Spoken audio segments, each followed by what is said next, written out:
சரி அடிக்கு இவன் இருக்கான்ல திலக் வர்மா, அவன் கொஞ்சம் தட்டி தட்டி விளாடுறான்.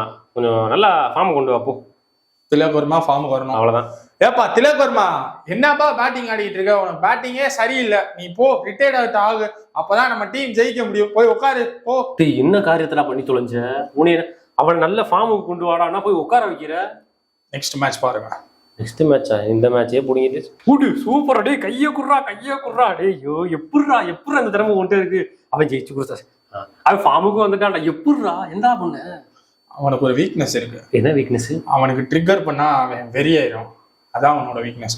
அவனுக்கு வேற எதுவும் வீக்னஸ் இருக்கா? அவனுக்கு வேற வீக்னஸ் இல்ல, நமக்கு தான் பெரிய வீக்னஸ் இருக்கு. அவன் 50 அடிச்சா நம்ம தோத்துடுறோம்டா. அவன் 50 அடிச்சா ஏன் சேசிங்க நல்லா தானே போய்கிட்டு இல்ல ஃபர்ஸ்ட் பேட்டிங்ல அவன் 50 அடிச்சா நம்ம தோத்துடுறோம். சரி போங்க. என்ன பண்ண போற? போங்க. இல்ல ஃப்ரேம்ல இருந்து பாக்குறீங்களா? இல்ல நீங்க பண்ணுங்க. போங்க. ஏப்பா திலக் வர்மா, என்னப்பா நீ ஃபர்ஸ்ட் பேட்டிங் ஆடையில நீ 50 அடிச்சேன்னா நம்ம தோத்துக்கிட்டே இருக்கோம் மாமே. பேசாம நீ போய் உட்காந்துரு. ஃபர்ஸ்ட் பேட்டிங்ல நீ 50 ஆடினா சரி வர மாட்டேங்குது.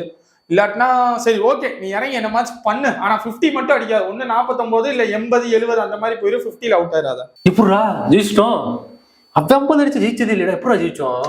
நான் தான் சொன்னேன்ல, அவனுக்கு ட்ரிகர் பண்ணா அவனுக்கு ஒரு வீக்னஸ் இருக்கு. சரி நல்ல கேப்டனா தான் இருக்கு. வேற எதுவும் பண்ணணுமா? ரோஹித் சர்மாக்கு எதுவும் பண்ணணுமா? சொல்லி முடிச்சு விட்டுரும். முடிச்சு விட்டுறா. டே ஆல்ரெடி முடிச்சு விட்டீங்கடா. வேணாண்டா, அவர் நல்லா தான்டா ஃபார்ம்ல இருக்காரு.